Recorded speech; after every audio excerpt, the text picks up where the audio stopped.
Bonjour à tous, dans cette vidéo on va voir comment faire très facilement un livret compatible LSU sur Teach. C'est parti. Pour accéder au module livret, je clique à gauche sur Carnet/livret, puis dans le sous-onglet livret. Et je clique sur commencer un nouveau livret. J'arrive sur une première étape qui va s'afficher seulement si vous avez un ou plusieurs élèves qui n'ont pas de classe associée. Dans ce cas-là, rien de plus simple, vous cliquez sur la classe à associer à votre élève ou vos élèves et cliquez sur suivant. J'arrive sur l'étape configuration des périodes. Alors moi je fonctionne en trimestre, donc du coup je vais mettre 3 trimestres. J'ai la possibilité ici de changer le libellé de mes trimestres et de sélectionner les dates associées aux différents trimestres. Ce qui va être très important ici, ça va être de sélectionner les mêmes dates que sur la plateforme LSU. Donc pour vérifier les dates de la plateforme qui ont été configurées sur la plateforme, connectez-vous sur votre LSU, cliquez sur paramétrage, paramétrage des périodes, descendez un petit peu et normalement vous allez retrouver les dates que votre directeur, votre directrice a rempli sur le LSU. Si votre directeur, votre directrice n'a pas rempli ces dates-là, c'est pas dramatique, vous pouvez quand même avancer sur Teach. C'est juste qu'au moment où vous aurez à exporter le fichier LSU et surtout à l'importer sur la plateforme LSU, eh ben, il faudra sélectionner ces dates et il faudra que ces dates correspondent. Donc vous aurez toujours la possibilité plus tard de changer les dates des périodes sur Teach, mais en tout cas, voilà, si vous avez déjà les dates, c'est bien de déjà bien les remplir. Donc du coup, vous notez ces dates-là et vous les remplissez sur Teach. Et vous cliquez sur suivant. J'arrive à présent sur l'étape configuration du livret d'évaluation. Je commence par changer son nom, je vais l'appeler T2. Je sélectionne le ou les carnets qui contiennent les évaluations que je veux utiliser pour pré-générer mes livrets. Je change ici le système de notation. Donc si vous utilisez un système de notation LSU par défaut, normalement vous n'avez rien à changer. Par contre, si vous utilisez des notes allant de 0 à 20 ou de 0 à 10 ou bien un autre système de notation personnalisé, vous avez la possibilité ici de faire correspondre votre système au système de notation LSU. Et enfin, je sélectionne le deuxième trimestre. En cliquant sur créer le livret, ça va utiliser toutes les évaluations des carnets que j'aurais sélectionnés ici, qui sont comprises entre les dates de début et de fin de mon deuxième trimestre. J'arrive à présent sur cet écran qui me présente les différents livrets qui ont été générés pour mes élèves à partir de mes évaluations.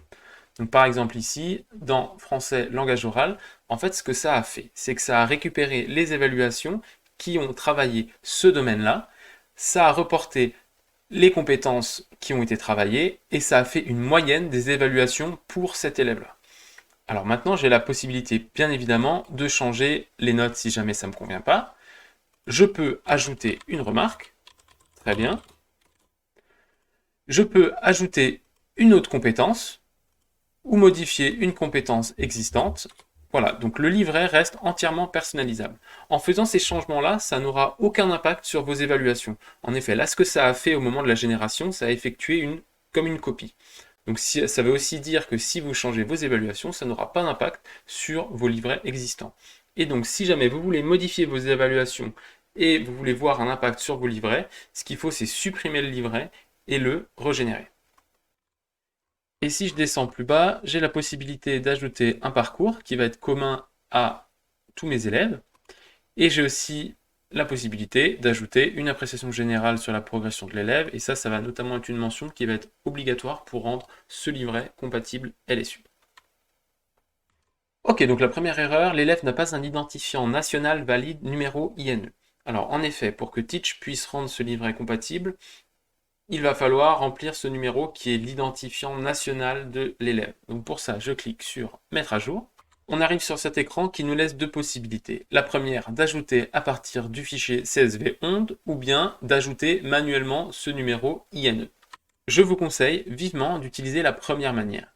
La base onde ou la base élève, c'est une plateforme dont a accès seulement les directeurs et directrices d'établissement. Elle va contenir en fait toutes les informations des élèves. Donc ce qu'il va falloir faire ici, c'est de demander à votre directeur, votre directrice, un extrait de votre classe de ce fichier. Donc pour faire ça, vous pouvez cliquer sur comment faire et donner l'étape à suivre à votre directeur, votre directrice, mais normalement c'est assez simple et il sait déjà comment faire. Petit point sur les données, Teach est habilité LSU par l'Éducation nationale. Donc les données que vous utiliserez ici seront utilisées uniquement pour rendre votre LSU compatible. Et de toute manière, comme pour toutes les données que vous rentrez sur Teach, Teach est conforme RGPD. Ça veut dire que seul vous avez accès à vos données, ou bien quelqu'un de Teach si on doit intervenir sur votre compte avec bien évidemment votre permission. Ok, donc on va partir du principe que vous avez ce fameux fichier onde qui contient la liste de vos élèves avec les différentes informations qui vont être nécessaires pour rendre votre LSU compatible. Donc on clique sur ajouter à partir du fichier onde. On arrive sur cet écran, on sélectionne notre fichier onde. On arrive sur cette partie, donc le fichier onde en fait est composé de colonnes, et en fait chaque colonne du coup représente un champ qu'il va falloir faire correspondre sur Teach. On n'a pas besoin de tous les champs, mais on a besoin de quelques champs obligatoires. Donc par exemple le nom de l'élève, on a du coup l'entête qu'on va faire correspondre à l'attribut sur Teach, non. Et on a ici, pour ne pas se tromper, les premières lignes du fichier qui correspondent pour cette entête en question. Donc à savoir nom de l'élève ici. Donc je descends, prénom de l'élève, donc là moi tous mes élèves s'appellent élèves, donc je sais que c'est la bonne colonne. La date de naissance, c'est bien reconnu comme date de naissance, donc Teach c'est normalement, il y a très peu de travail car Teach en fait c'est très bien reconnaître les fichiers ondes. Sexe, INE, donc ça va être des numéros qui sont très importants, donc là je les ai cachés par raison de confidentialité, mais ça va être c'est justement ce fameux numéro qu'on a besoin.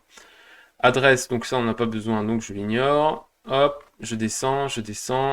L'intitulé de la classe, moi je vais choisir de ne pas l'importer parce que du coup j'ai déjà nommé ma classe CP, j'ai pas besoin de changer de nom.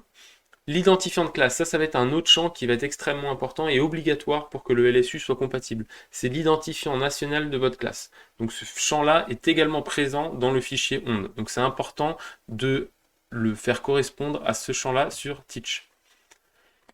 Et ensuite, c'est tout. On n'a pas besoin du reste. Donc on confirme le mapping.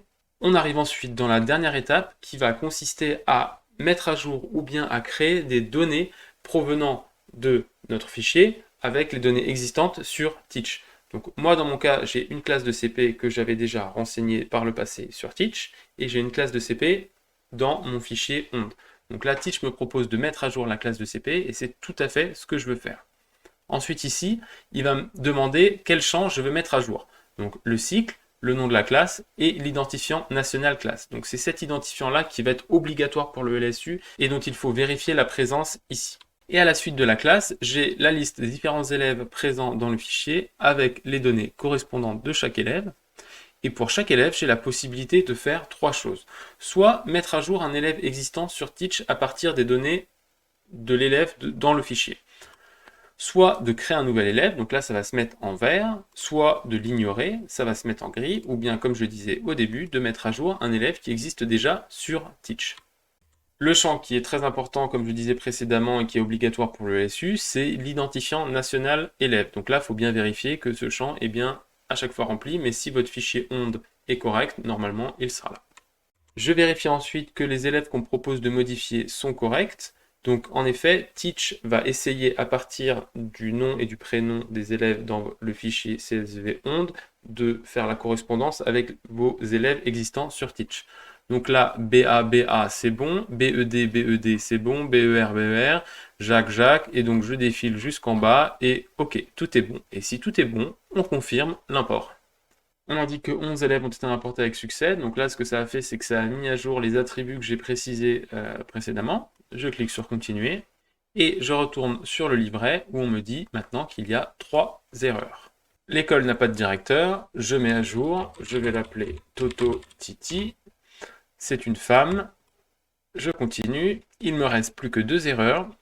Ma civilité n'est pas renseignée. Très bien, c'est un champ qui est obligatoire pour le LSU. Hop, je suis un homme. Je continue. Il me reste plus qu'une erreur, qui est que le livret doit contenir une appréciation générale. Je descends pour remplir ça. Très bien. Je remonte et on m'indique que mon livret est compatible LSU. Je peux noter mon livret comme terminé. Ça se met à jour ici. Ça me permet de savoir que j'ai terminé ce livret. Je peux remplir aussi les autres champs si j'en ai envie, mais en tout cas, c'est des champs qui ne sont pas obligatoires pour uploader et mettre le livret sur la plateforme officielle LSU. Il est maintenant temps de transférer notre livret compatible LSU sur la plateforme officielle LSU de l'éducation nationale. Ce transfert va consister à télécharger un fichier XML qui va contenir l'ensemble des données de notre livret qu'on va importer ensuite dans la plateforme LSU de l'éducation nationale. Avant de commencer, ce que je conseille de faire dans la plupart des cas, c'est de plutôt rendre tous vos livrets LSU compatibles, de les terminer et ensuite de télécharger ce fameux fichier XML d'un coup. En effet, vous pouvez avoir un fichier qui va contenir l'ensemble de vos livrets. Et donc ça va vous permettre de gagner du temps parce que ça va vous éviter d'avoir pour chaque élève manuellement à faire ce fameux téléchargement de fichier puis cet import. Vous aurez à faire cette manipulation qu'une seule fois. Pour télécharger ce fichier, rien de plus simple, on clique en haut à droite sur la petite roue et on clique sur exporter le LSU pour cet élève. Si on avait plusieurs élèves qui avaient un livret compatible, on pourrait cliquer sur exporter le LSU pour plusieurs élèves. Mais dans notre cas, on va exporter seulement pour un élève. Je clique dessus, ce que ça fait, c'est que ça va me télécharger un fichier XML, le fameux fichier dont je parlais précédemment, et ça va m'ouvrir une fenêtre explicative qui va simplement m'expliquer la démarche à suivre pour mettre ce fichier LSU sur la plateforme de l'éducation nationale et faire en sorte que tout se passe bien. La démarche qui est expliquée ici, c'est simplement ce que je vais vous expliquer maintenant. Le travail va maintenant avoir lieu sur la plateforme LSU, donc je vous invite à vous connecter à votre espace LSU. La première étape va être de configurer l'import éditeur pour votre classe. Pour cela, il faut se rendre sur la page suivante, paramétrage, paramétrage par classe. Cliquez ensuite sur le petit crayon en haut à droite et sélectionnez import éditeur pour votre classe. Et enfin, pour sauvegarder, cliquez sur la petite disquette. Ça vous affiche cet avertissement. Alors, quelques points là-dessus. Donc, lorsque vous allez passer en mode éditeur, si vous avez des bilans précédents qui ne sont pas verrouillés, ils vont être supprimés. Donc c'est très important, si vous avez déjà commencé des bilans que vous voulez garder, de d'abord les verrouiller. Parce que sinon, ils partiront à la poubelle. Le deuxième point d'attention, c'est qu'en utilisant l'import éditeur pour votre classe, lorsque vous allez importer un livret depuis Teach sur la plateforme LSU, ce livret sera automatiquement verrouillé et ne pourra plus être déverrouillé sauf par votre directeur ou votre directrice. Ça veut dire que si vous continuez d'utiliser Teach pour vos livrets, ça ne posera pas de problème. Pourquoi? Parce qu'à chaque fois que vous allez importer un livret pour, par exemple, le même élève et pour la même période, ça va venir écraser le livret précédent. Donc même si en fait le livret était verrouillé, ça l'écrasera. Par contre, un problème peut se poser si vous êtes à plusieurs à remplir le livret pour la même classe. Si vous voulez utiliser Teach, mais que votre collègue ne veut pas utiliser Teach, et bah du coup votre collègue ne pourra pas utiliser la saisie manuelle. En gros, le fait de basculer en mode éditeur, ça vous empêche de faire de la saisie manuelle. Donc ça, faut bien en avoir conscience. Si vous avez fait une erreur, normalement, au pire des cas, votre directeur pourra revenir en arrière et supprimer par exemple des livrets qui auraient été importés par erreur. Voilà les quelques éléments qu'il est important d'avoir en tête avant de cliquer sur « J'ai compris »,« Oui ». Et maintenant, en regardant de plus près, ça nous a débloqué une nouvelle fonctionnalité import. On arrive sur cet écran qui nous affiche les précédents imports ainsi que leurs résultats. Et donc nous, ce qui nous intéresse, ça va être de sélectionner le fichier qu'on a téléchargé précédemment. Ce qui est important, c'est de ne pas changer le nom du fichier. Donc normalement, le fichier il est la forme suivante, import-lsun-un certain nombre. Et donc évitez de changer ce fichier-là parce qu'il y a des chances que l'import ne marche pas en changeant ce nom de fichier. J'ai sélectionné mon fichier, je vérifie bien que c'est le bon, je clique importer. Là, en fonction du nombre d'élèves que vous avez sélectionné, ça peut prendre un peu de temps. Une fois terminé, vous arrivez sur cette page. Ici, ça m'indique que j'ai un succès. Si je veux le détail, je peux aller dans bilan périodique. Là, j'ai pas beaucoup plus d'infos car tout s'est bien passé, mais si vous avez des erreurs, vous pouvez avoir le détail ici. Si par exemple, vos dates de période sont différentes sur Teach et sur la plateforme LSU, et bien dans ce cas-là, vous aurez sûrement une erreur. Pour résoudre ça, rien de plus simple, allez sur Teach, changez les dates en fonction de ce qui a été configuré sur la plateforme LSU, régénérez le fichier XML et réimportez-le ici. Et normalement, tout devrait être bon.